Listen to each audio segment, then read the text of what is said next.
We're at the track, and after 2 or 3 laps, the car started to overheat a little bit, and that's when we had to drill these holes. Um, also had to do a little bit of welding, and then Roy put a ratchet strap around the power steering pump because we were losing that belt, which was also losing the fan and the water pump. And I'm like, man, it's gonna melt. And he's like, no, it's not. Uh, it held. So I was wrong, Roy. You were right.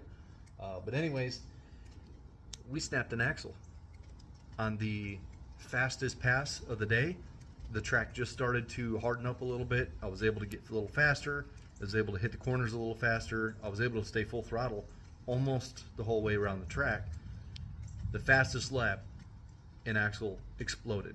So what I have in the car is it's a GM 7.5 inch 26 spline axle.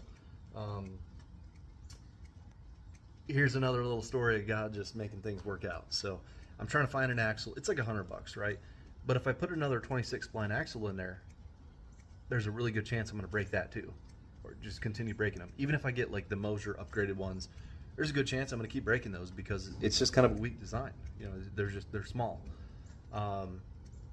So I went over to go see if this used one on Facebook Marketplace, talked to this guy, see if it would match up. Everything was looking real promising until I opened it up and I pulled out one of the axles and I realized it's a 28 spline.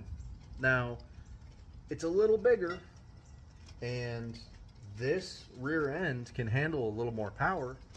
So I'm sitting there thinking, am I gonna use the whole rear end? Am I gonna try and use this carrier with these axles in my gear? And I'm like, I don't know. And the guy just goes, you know what?